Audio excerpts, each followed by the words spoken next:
In the current state of our lives, our way of living has changed drastically. Face masks are worn on the daily, buying food has now become food delivery, and our workplaces are now at the comfort of our home. However, have we ever thought how these changes affect our environment, especially the marine environment? Good day, I am Justin Ferdinand Garcia from the La Salle University Integrated School, Arts and Design Track 12B, and I present to you Bagharing Dagat, a series of graphic illustrations depicting plastic pollution of Philippine marine life during the pandemic. So what is Bagharing Dagat? It is a series of illustrations that features a wide variety of aquatic life that are endemic or found in the Philippines.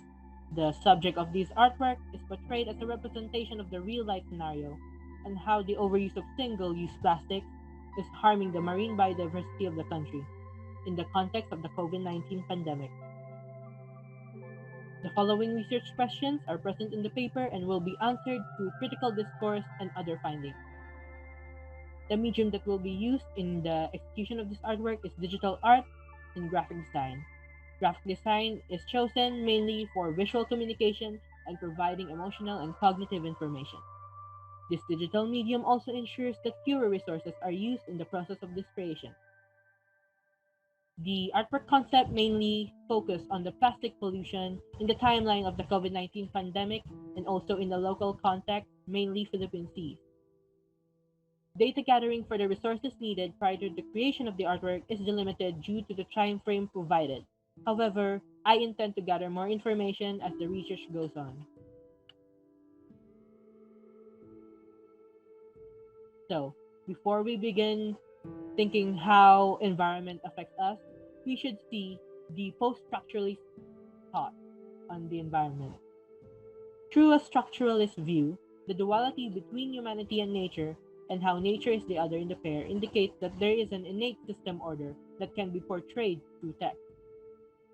However, in a post-structuralist perspective, this binary opposition is contradictory based on studies and data collected. With this knowledge, this text can be said as humanity and nature being interconnected instead of being opposite. Marine biodiversity in the Philippines. Philippine seas reportedly have the highest level of marine biodiversity and is also called the center of marine biodiversity. According to Carpenter's and Springer's study, the Philippines has found to have significantly higher biomass of these species than eastern Indonesia. As you can see in this figure, this is the pattern of species richness in the Philippines. So, what is the significance of marine biodiversity in the livelihood in the Philippines? According to BFAR, the fisheries sector contributed $911 million to the country's economy in 2018. Fish has also been the main source of food in the country, which caused a rise in production, and also in other areas such as tourism, is also a key sign of the diverse marine ecology of the Philippines. For example, in Oslob, Cebu, Philippines, where marine tourism is linked with marine conservation. Now, in plastic pollution, in a data study conducted in 2015, as shown in Table 1, the Philippines has produced an annual plastic waste estimate of 1.88 million metric tons per year, contributing 5.9% of total mismanaged waste. As you can see in this table, Philippines is ranked 3 on the waste estimates for the top 10 countries ranked by mass of mismanaged plastic waste. So, in the COVID-19 pandemic, according to World Health Organization estimates, approximately 89 million medical masks are needed to respond to the COVID-19 each month. This causes the daily global production of disposable masks to scale and output. If the masks were not disposed of properly, the degradation of these masks could lead to a new source of microplastic that could end up in waterways that in turn pollute the aquatic habitat, according to Fadare and Okofo in a study in 2020. One of the methodologies mentioned in the study is a semi-structured interview with an employee of an organization dealing with marine conservation, conducted through an online meeting. I can provide questions that are beneficial in establishing the up-to-date effects of plastic pollution in Philippine oceans, and also gather open-ended questions that can entail personal accounts and experiences in wildlife conservation that can be used in the execution of the artwork. This methodology is still ongoing, so I cannot provide a, uh solid uh, a solid interview as of now. However, this this just to show that there are other methodologies in place to provide structure to the paper.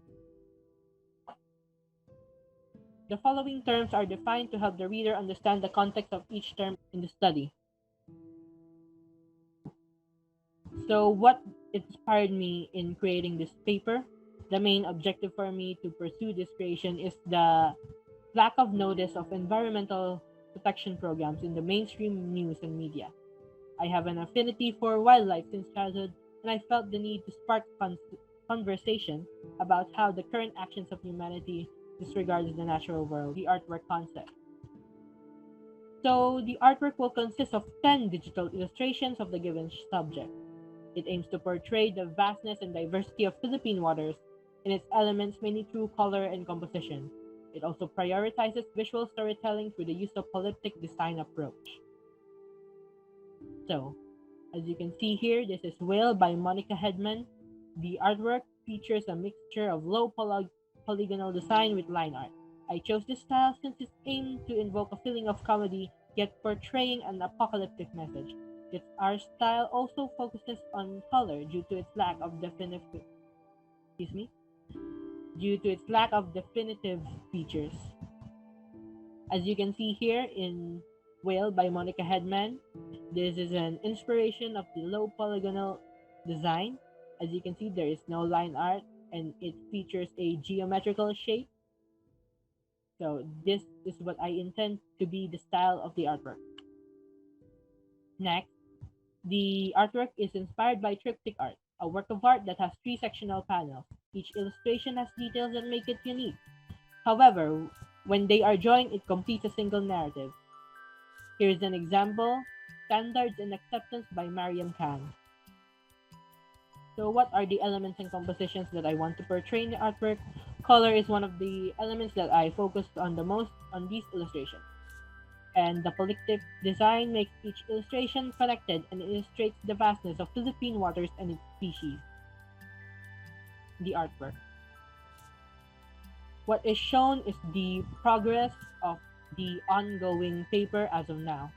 Here are some of the sketches. Here is the draft sketch that I used to show the concept of the artwork. And here is the final sketch that I intend to use in the creation of the artwork. I use this sketch because it is more streamlined and also gives more leeway on how I can portray these species. Here is a style mock-up, and here is the peak of the full artwork. It is not complete yet, it is in a work in progress, but as you can see my use of color and the style that I intend to use, and also the polyptych design. Here is a showcase of the individual pieces. As you can see, it can also work as an individual illustration. So this paper is still in progress. I am only missing the other methodologies and other things that will make this paper complete. I am also in need of a organization that can show my illustrations in order to achieve its intended goal in spreading awareness about how this pandemic is affecting our marine environment. Thanks for listening. Once again, I am Justin Ferdinand Garcia from the LaSalle University Arts and Design Track 12B, and thank you for listening for my paper presentation of Bahagharing Dagat. Thank you and have a good day.